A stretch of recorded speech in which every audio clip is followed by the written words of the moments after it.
No programa de hoje nós iremos falar sobre a relevância da religião islâmica e dos seus avanços e de como eles desenvolveram as vertentes científicas e as novas áreas de pensamento. Por hoje a gente tem uma visão muito distorcida do que é a religião islâmica por conta dos conflitos religiosos e políticos que acontecem nessa região hoje em dia. Mas a gente não sabe nem tem ideia de quantas coisas que a gente tem conhecimento hoje em dia vieram de lá.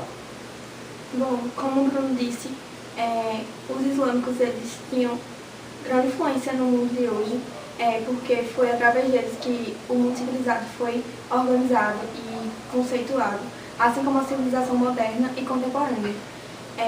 Os árabes eles têm, em média, 4.000 anos de existência e a sua língua foi muito importante para a propagação do conhecimento pelo mundo inteiro, porque houve um intercâmbio cultural entre diversos lugares, como a cultura índio, a cultura bizantina, e através desse intercâmbio que começaram a surgir um conhecimento maior de diversas áreas científicas. Como o Thaís falou, houve esse intercâmbio cultural e através do intercâmbio cultural, através desse conhecimento de novas culturas, eles sentiram a necessidade de desenvolver traduções. Essas traduções serviriam para que eles assimilassem os conhecimentos herdados de outras culturas, como principalmente dos gregos, dos romanos e dos persas, assimilando essas traduções com a necessidade que eles tinham de produzir novos conhecimentos. Com isso se deu muito presente no século VI, onde o califado omíada viu a necessidade de se estudar, de produzir ciência. O califado omíada, para quem não sabe, é o segundo califado dentre os 4 mais importantes após a morte de Maomé. A ciência se desenvolveu de forma fluida e natural no Islã, porque eles viam a necessidade de relacionar a vida religiosa com a busca incessante por conhecimento, porque no Alcorão tinha um mandamento que dizia que o homem devia explorar as forças da natureza, e isso vinha do sentido de que eles deviam admirar a capacidade do Criador através da complexibilidade da obra, que no caso é a natureza e as áreas da ciência. As técnicas de traduções foram bastante estimuladas pelos primeiros califas abássidas. Os sucessores deles, os califas sucessores, começaram a intensificar mais esse conhecimento a partir das traduções. E a partir disso eles criaram, na verdade, as casas de sabedoria, que eram um centro científico onde reuniam sábios para traduzirem diferentes tipos de livros e textos científicos. Esses sábios também recebiam incentivo e apoio de homens de grandes posses, que tinham um interesse no conhecimento cultural. Bem, com esse intercâmbio cultural, eles precisavam e eles sentiam a necessidade de entender aquilo que eles estavam herdando de outras culturas. Com isso, eles desenvolveram as técnicas de tradução. Com essas técnicas de tradução, eles iam assimilar os conhecimentos herdados pelas culturas gregas e persas às necessidades deles de produzir novos conhecimentos a partir daquilo que eles estavam pegando de outras culturas. Com isso, no século VI, se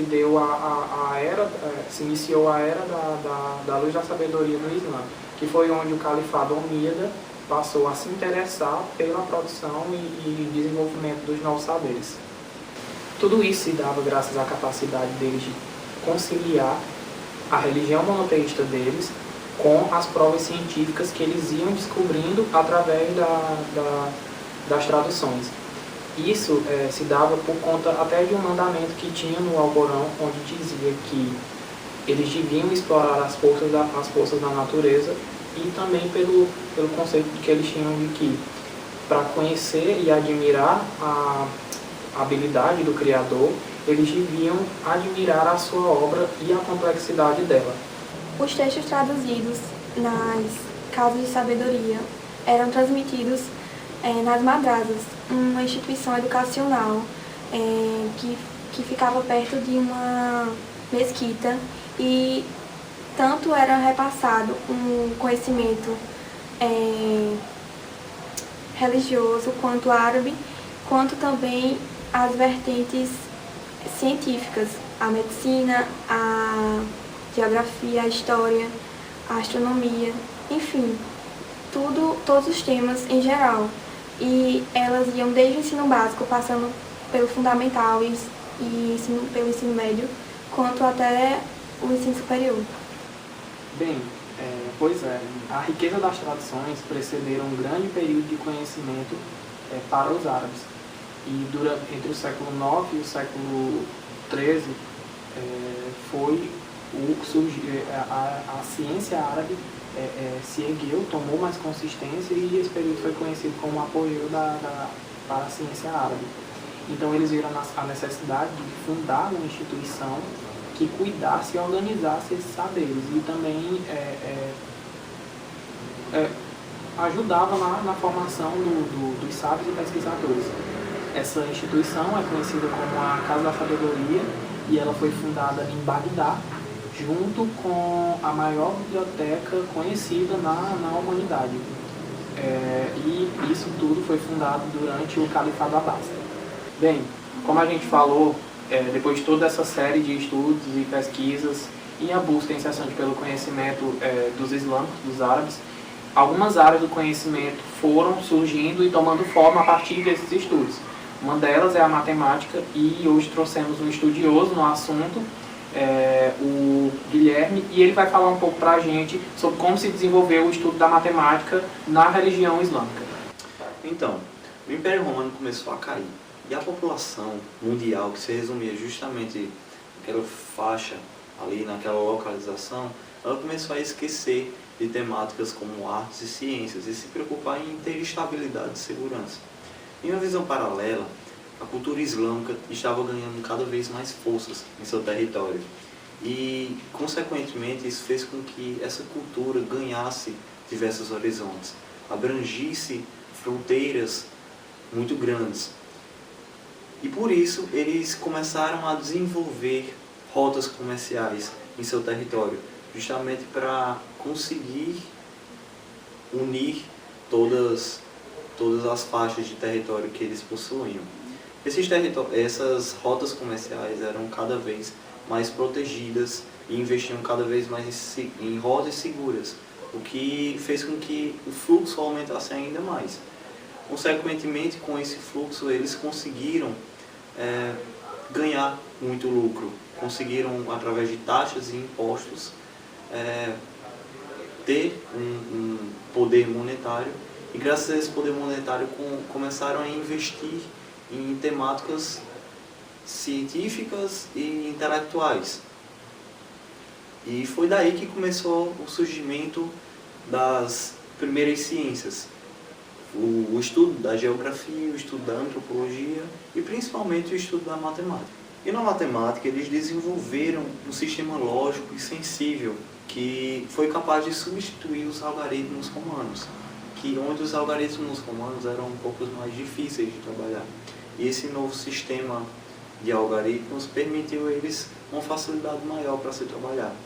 E essa facilidade foi tão grande que os algoritmos passaram a ser utilizados não só nos ramos científicos, mas também na vida comum, no cotidiano das pessoas. Então nós podemos perceber que a civilização islâmica teve um grande marco na história e na ciência, que nos afeta até os dias atuais. Muitos cientistas foram descobertos naquele tempo. Uns continuam em anonimato, e outros são conhecidos. Um deles é o cientista que foi responsável por desenvolver os algarismos que nós conhecemos hoje, onde ele dividiu esses algarismos em 3 partes: os números simples, as raízes e os números elevados ao quadrado. Como já foi falado, né, a gente já mastigou bem isso sobre o Islã ter desenvolvido vários tipos de estudos e algumas áreas da ciência hoje em dia que vieram desses estudos, né? A gente já falou da matemática, a gente já explicou para vocês como é que surgiu isso, e agora a gente trouxe mais alguns convidados para falar sobre o desenvolvimento dos estudos físicos, químicos e também da medicina. Não menos importante, mas também foram áreas criadas por ele e são muito relevantes hoje em dia, porque, como já foi dito, né, o que a gente tem disso hoje veio da cultura islâmica. Então, eu vou passar a palavra para os nossos convidados. Bom, o estudo da física no mundo islâmico, ele datou a partir da idade do ouro islâmica, que datou do século VII ao século XIV. A partir disso, os muçulmanos eles utilizaram como base para suas pesquisas e seus experimentos as pesquisas feitas pelos gregos até então, que são pesquisas mais filosóficas e teóricas. E tendo como base esses estudos, os muçulmanos eles desenvolveram leis e estudos relacionados à acústica, à ciência dos líquidos, entre outros. Com relação às leis, foram desenvolvidas as leis do movimento, as leis da água e as leis da gravitação. Eles também conseguiram determinar a densidade de minerais líquidos, além de conseguir descobrir a gravidade específica dos líquidos. Com relação à lei do movimento, que é uma lei bastante relevante porque é considerada como o pilar dos novos tempos, do contemporâneo, foi desenvolvida 3 leis do movimento que foram utilizadas como embasamento para a formulação matemática das 3 leis de Newton. A primeira lei do movimento, ela diz que se um corpo imóvel, se sobre ele for aplicada uma força nula, uma força de poder zero, esse corpo permanecerá imóvel. Da mesma forma que um corpo em movimento constante, se essa mesma força que é nula for aplicada sobre esse corpo em movimento constante, o seu estado ele se permanecerá, ele vai ser preservado.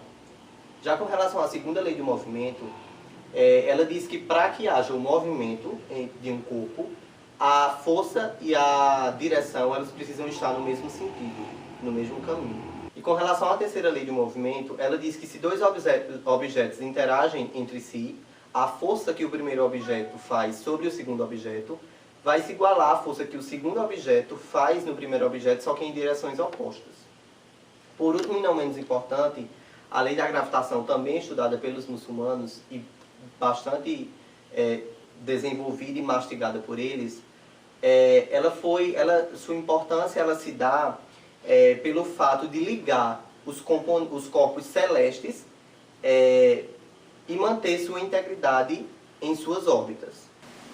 Em uma busca incessante, tentando descobrir um medicamento milagroso, o qual curaria todas as doenças, os árabes começaram a desenvolver experimentos práticos. E nesses experimentos conseguiram descobrir elementos que são usados até hoje, como por exemplo o sabão sólido.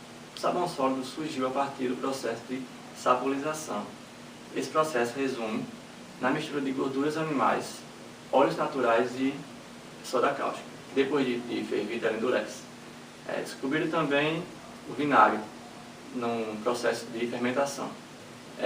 Eles também descobriram a água de rosas, que foi descoberta no processo de destilação. Nesse processo também foi descoberto outros tipos de bebidas alcoólicas, que foram usadas a partir desse momento na sua forma destilada. E essas bebidas foram utilizadas muito tempo como tal remédio milagroso, pois ela dissipavam as preocupações muito rápido. É mais rápido que a cerveja e o vinho, além de causar um alívio das dores. Então, a cultura islâmica ela é muito ligada à unidade.